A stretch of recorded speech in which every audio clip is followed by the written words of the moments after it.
Welcome to the deep dive. Today, we're going to be looking at James Clear's Atomic Habits. We're going to be uncovering the secrets of building good habits and breaking bad ones. Yeah. And we're going to talk about how, tiny changes can lead to remarkable results, almost like magic, right? Yeah. But first, I have a question for you. Did you know that this whole concept comes from, a pretty dramatic part of the author's own life? Yeah, it's true. His story is really a powerful testament to this whole idea. In high school, James Clear actually suffered a severe baseball injury, and it left him with seizures, vision problems, and he had this really daunting task of relearning basic movements. Oh, wow. Yeah. It's incredible that he not only recovered, but went on to achieve so much. Exactly, exactly. And it's fascinating how he did it. It wasn't through some grand sweeping gesture. It was by consistently implementing small incremental improvements. Yeah. And he calls these atomic habits. So no overnight miracles here. No, not at all. It's about understanding the principle of compounding, just um, those small regular deposits in a savings account that grow into a significant sum over time. Tiny changes in our daily routines can compound into remarkable results. Yeah, I like that. That's a great analogy. It makes the idea of atomic habits seem way less daunting. Yeah. So if we're talking about tiny changes, where do we even begin? Well, James Clear provides a really practical framework. It's called the 4 Laws of Behavior Change. And these laws basically act as a roadmap for making good habits easier and bad habits harder to maintain. Okay, I'm intrigued. Give me those 4 laws. All right, the first law is make it obvious. And before we can change anything, we need to understand our current habits, right? So think of it like taking inventory of your daily actions. Oh, okay, so almost like a self-audit Oh, of our daily routine. precisely. Clear calls this the habit scorecard. And it's about noticing those automatic behaviors that we do without even thinking. For example, when you wake up in the morning, do you immediately grab your phone? Or do you reach for a book? That's a good question. Now that you mention it, my phone is usually the first thing I touch in the morning. Yeah. And there's no judgment here. It's simply about awareness, right? Once we're aware of our habits, we can design our environment to make good habits more obvious and bad habits less appealing. I see. Okay. So, strategically placing my running shoes by the door if I want to start running in the mornings. Exactly. Out of sight, out of mind. Now, the second law focuses on making the desired habit attractive. Our brains are wired to seek pleasure and avoid pain. So how do we make those healthy habits more enticing, right? Yeah. That's the million-dollar question, especially when, we're bombarded with instant gratification everywhere we turn. Is temptation bundling. This is where you pair an action you want to do with something you need to do. For example, you could only watch your favorite show while working out. Oh, interesting. I actually do something similar to that. I only listen to my favorite podcasts when I'm cleaning the house. Oh, there you go. You're already incorporating the principle. It's also helpful to remember the power of social norms. We tend to adopt habits that are common in our social groups, so surrounding yourself with people who embody the habits you want to cultivate can be incredibly motivating. Oh, yeah. It's like Absolutely. choosing your team for the habit game. Yeah. Okay. So we've made it obvious and attractive. Yeah. What's the third law all about? The third law is make it easy. And this is about reducing friction and making the desired behavior as effortless as possible. One way to do this is by using the 2-minute rule. 2 minutes. That doesn't sound like a lot. What's the point? It encourages you to break down habits into their simplest form so that they take less than 2 minutes to start. Instead of aiming to read a whole book, commit to reading just 1 page each day.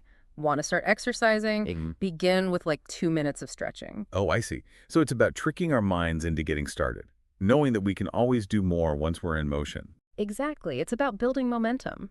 That initial hurdle is often the hardest one to overcome. Another way to make things easier is by utilizing technology to automate good habits, like setting up automatic savings transfers or using apps to track your progress. Okay, yeah. It sounds like we're designing a system for success here.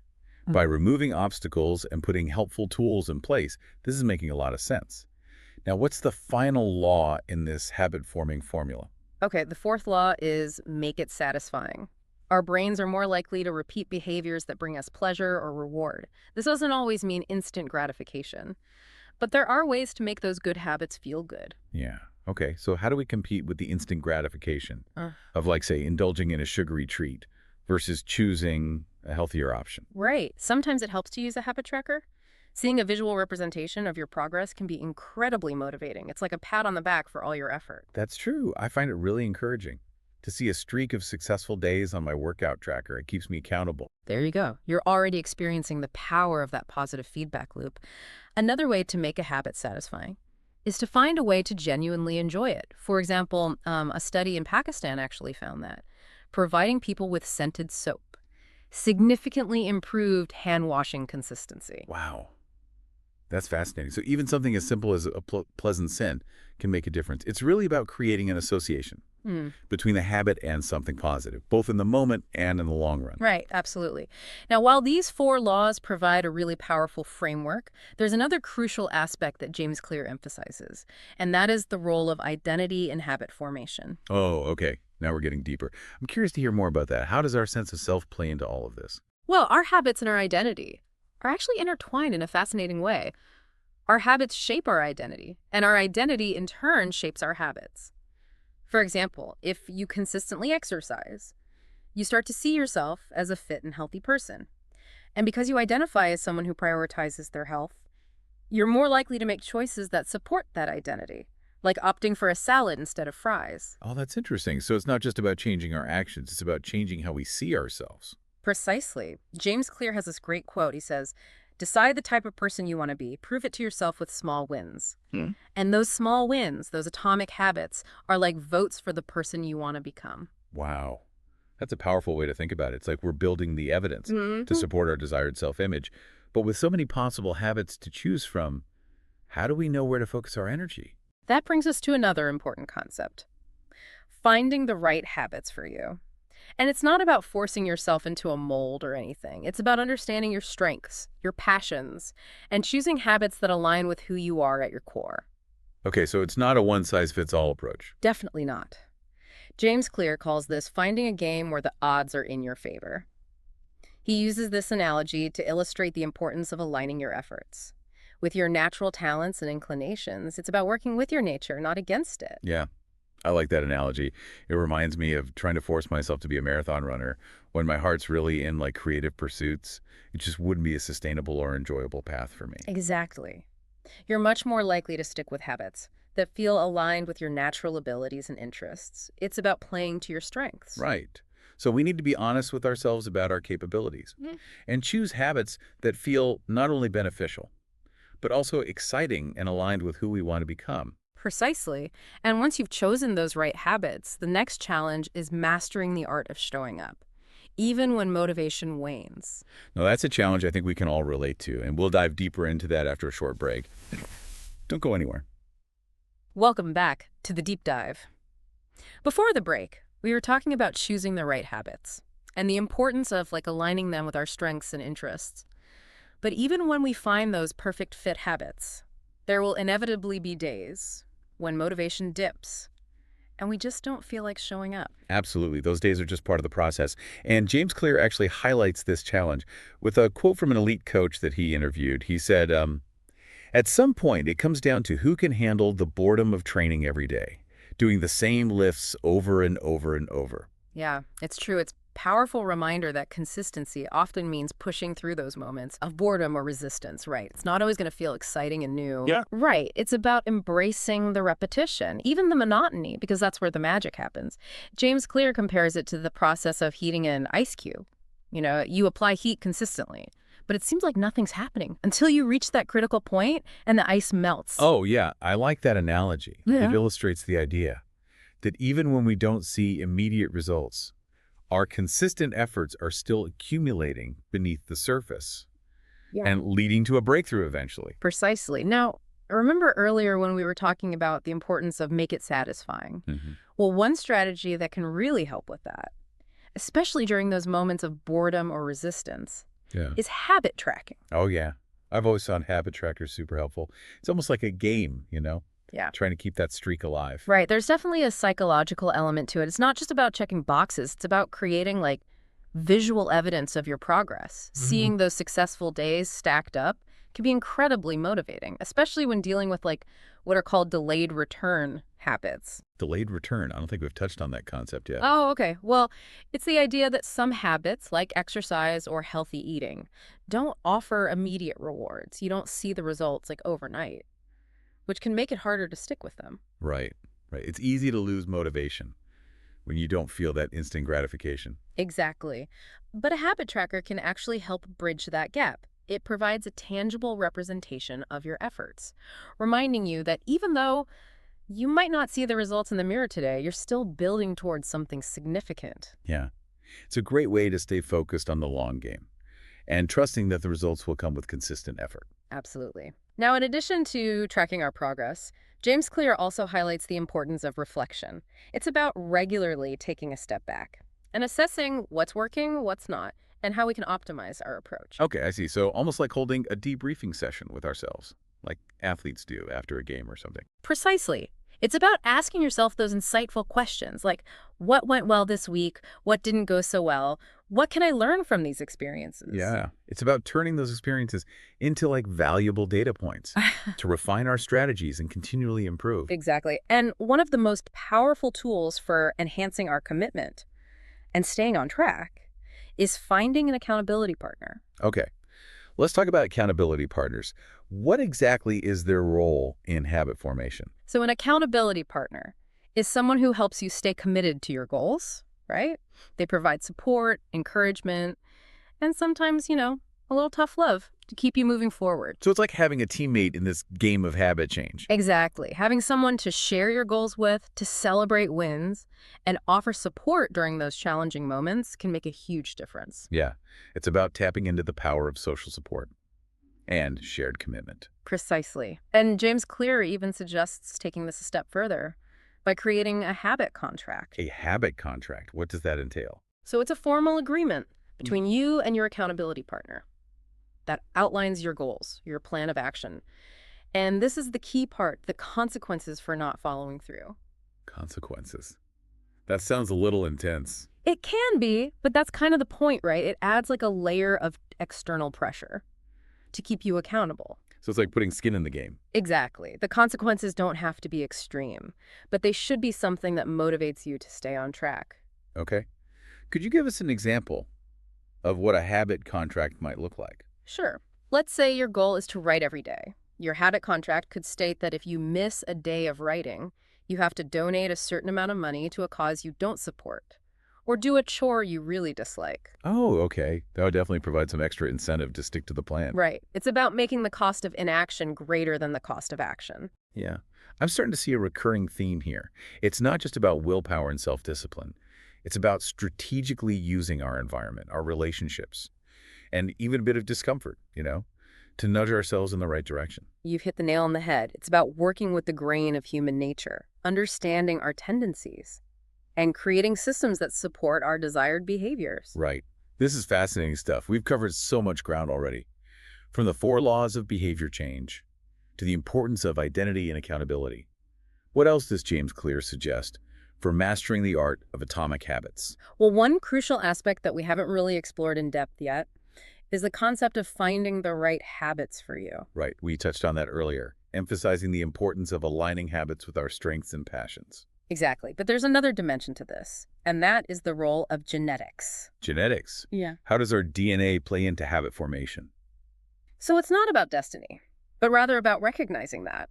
Our genes can provide clues about our natural inclinations and abilities. Oh, interesting. So it's about paying attention to those activities that come easily to us, that we gravitate towards naturally. Precisely. It's not about limiting ourselves, but rather about understanding where our natural advantages might lie. I see. So it's another way to stack the deck in our favor by choosing habits that leverage our inherent strengths. Exactly. And when we choose those right habits, habits that feel aligned with who we are at our core, the whole process becomes more enjoyable, sustainable, and ultimately more rewarding. This is so empowering. It's about recognizing our inherent potential and creating a path that allows us to flourish. Absolutely. But even when we choose the right habits, there will still be moments of resistance, those days when motivation dips, Yeah. and we just don't feel like showing up. Right. Those are the moments that separate those who succeed from those who give up. Exactly. And that brings us back to the importance of mastering the art of showing up. Okay, so we'll delve deeper into that art and explore some final takeaways from Atomic Habits. After a quick break, stay with us. Welcome back to the Deep Dive. We've been exploring the power of atomic habits, those tiny changes that can have a remarkable impact on our lives. And before the break, we were discussing the importance of choosing the right habits, ones that align with our strengths and passions, and the surprising role that our genes can play in guiding us toward those habits. Right, right. And even when we found those perfect fit habits, there will still be times when motivation dips. And it's tough to keep going. It's true. We can't just rely on motivation alone. That's where discipline and the systems we've been talking about come in, like habit tracking, accountability partners, even habit contracts to help keep us on track. Exactly. And this brings us to a really crucial concept that James Clear emphasizes. It's mastering the art of showing up. It's about developing the discipline to stay consistent, even when we don't feel like it, because that's where true mastery lies. Yeah, that makes me think of something else that he talks about, the plateau of latent potential. It's that feeling of Right. putting in the effort, but not seeing results right away. And it can be so discouraging. Oh, yeah, totally. That's such a relatable experience. Like, we're working hard, but the needle is not moving, and we start to question if it's even worth it. Exactly. So how do we push through those plateaus? How do we maintain that momentum when we feel stuck? It's about trusting the process, remembering that consistent effort, even when we don't see immediate results, is still creating change beneath the surface. Think of it like planting a seed. You nurture it, you water it, but for a while it seems like nothing's happening. Then one day a sprout emerges, and eventually you have a flourishing plant. I like that analogy. It highlights the importance of patience and trusting that our efforts, even those that seem invisible, are still contributing to growth. Right. And it's not just about blind faith either. It's about using those systems that we've been discussing to stay consistent even when the results are delayed. This is where habit tracking, accountability partners, and designing our environment to make good habits easy and rewarding can make all the difference. It's about creating that system that supports us, Mhm. that nudges us forward even when our willpower wavers. Exactly. Now, there's one more aspect of atomic habits that I think is really powerful and worth highlighting, and that is the relationship between our habits and our identity. We've talked about aligning our habits with our desired identity, but it's also important to recognize that our current identity can sometimes hold us back. Oh, interesting. How so? Sometimes we cling to like a fixed sense of self. That prevents us from embracing growth and change. For example, you might tell yourself, I'm not a morning person, or I'm just not good at math. And these beliefs can actually become self-fulfilling prophecies. So we need to be mindful of the stories we tell ourselves Yeah. about who we are and what we're capable of. Exactly. It's about recognizing that our identity is not static. It's constantly evolving. And our habits are the building blocks of that evolution. So as we adopt new habits, those habits start to reshape our self-perception, leading to further growth and change. Precisely. It's a beautiful cycle. But it requires us to be open to the possibility of becoming more than we currently believe ourselves to be. It's about challenging those limiting beliefs Mhm. and embracing a growth mindset, recognizing that we're always capable of learning, evolving, and expanding our potential. Couldn't have said it better myself. And that, I believe, is one of the most empowering messages of Atomic Habits. It reminds us that we have the agency to shape our lives, not through like grand gestures, but through the consistent accumulation of small, deliberate actions. Yeah, it's been an incredibly insightful journey, exploring the world of atomic habits. As we wrap up this deep dive, what are some key takeaways that you want our listeners to remember as they kind of embark on their own journeys of personal growth? Well, first and foremost, remember that small changes can have a massive impact over time. Don't underestimate the power of those tiny improvements, repeated consistently, like James Clear says. Success is the product of daily habits, not once-in-a-lifetime transformations. Consistency truly is key. And secondly, remember that habit formation is a process, not an event.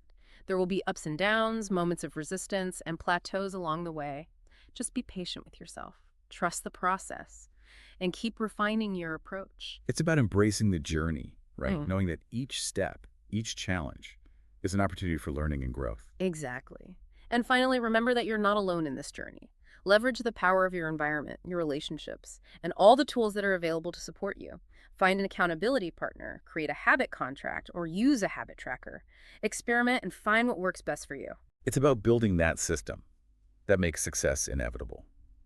As we conclude this episode, I want to leave our listeners with a final thought to ponder.